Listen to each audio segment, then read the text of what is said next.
एक बार एक गांव में एक नौजवान और उसकी पत्नी रहती थी।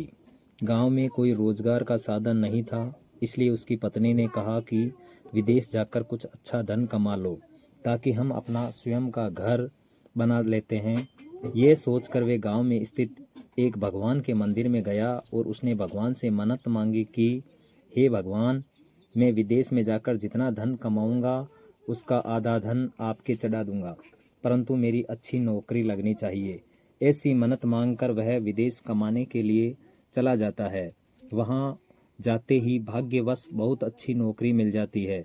3-4 सालों में ही वह करोड़पति बन जाता है।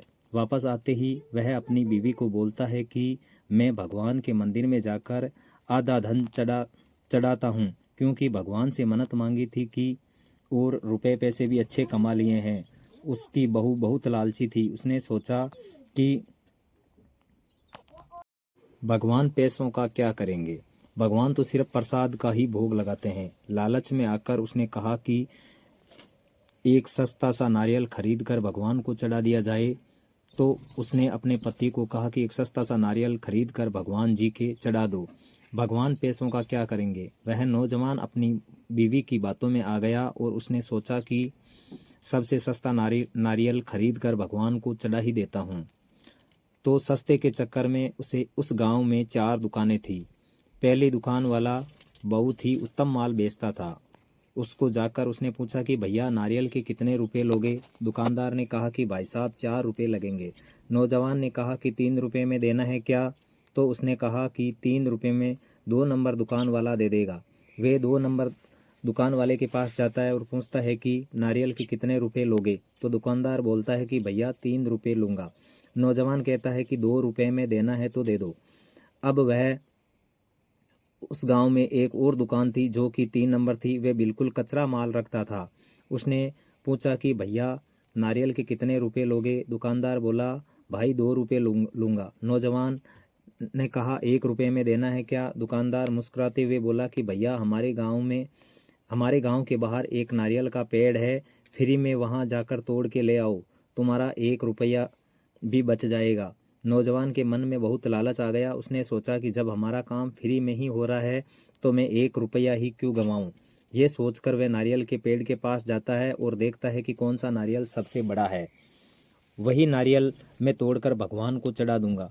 तो वह देखता है कि एक नारियल का पेड़ जो कुएं के नीचे है, उसके ऊपर ठीक कुआं है, बहुत बड़ा नारियल है। वे कुएं को नज़रअंदाज करके नारियल के पेड़ पर चढ़कर इस नारियल के फल को पकड़कर लटक ही टूटता है। यह देखकर वह राहगीरों का इंतजार करता है कि कोई तो आएगा जो ये नारियल तुड़वा देगा। तभी वहां से एक कुम्हार गुजरता है। नौजवान कुम्हार को देखकर कहता है कि मेरे पास 50 लाख रुपए हैं, यदि तुम यह नारियल तुड़वाने में मेरी मदद करो तो मैं तुम्हें 25 लाख रुपए दे दूंगा। कुम्हार लालच में आ जाता है और झटपट पेड़ के ऊपर चढ़कर उसके पैरों में लटक जाता है। तभी 2 व्यक्तियों का वजन होने पर भी नारियल नहीं टूटा। अब दोनों बहुत ही हताश होने लगे और दूसरे व्यक्ति का आने का इंतजार करने लगे। तभी एक मौलवी जी उधर से आते हैं। तो सबसे ऊपर वह नौजवान था। उसने बोला कि मौलवी जी, मेरे पास 50 लाख है, इनमें से 25 लाख रुपए मैं आपको दे दूंगा, हमारी मदद करो। तभी कुमार भी बोलता है, भैया मेरे पास 5,000 रुपये हैं, मैं भी दे दूंगा, आपको हमारी मदद करनी होगी। मौलवी जी लालच में आ जाते हैं और फटाफट नारियल के पेड़ पर चढ़कर कुमार के पैरों पर लटक जाते हैं। लेकिन 3 लोगों के वजन से भी अभी नारियल नहीं टूटा, नीचा हुआ था। ऊपर तीनों एक के नीचे एक लटके हुए हैं। अब उधर से एक कोई बुद्धिमान बनिया निकलता है और वह पहले ही समझ जाता है कि ये तीनों ही लालची हैं। तो उसने ठीक ऊपर वाले नौजवान को पूछा कि भैया राम राम, मैं तुमसे एक प्रश्न पूछना चाहता हूँ। नौजवान बोला, पूछो। बनिया ने कहा कि सच सच बताना। फिर बनिया ने पूछा कि भैया बताओ, नारियल कितने कितने बड़े हैं। नौजवान ने कुछ बिना सोचे विचारे ही हाथों को छोड़कर बोला, मैं जा घिरे। दोस्तों, इसका मतलब है कि हमें अत्यधिक लालच नहीं करना चाहिए। लालच हमेशा ही बुरी बला होती है। चैनल को सब्सक्राइब करें। धन्यवाद। इतने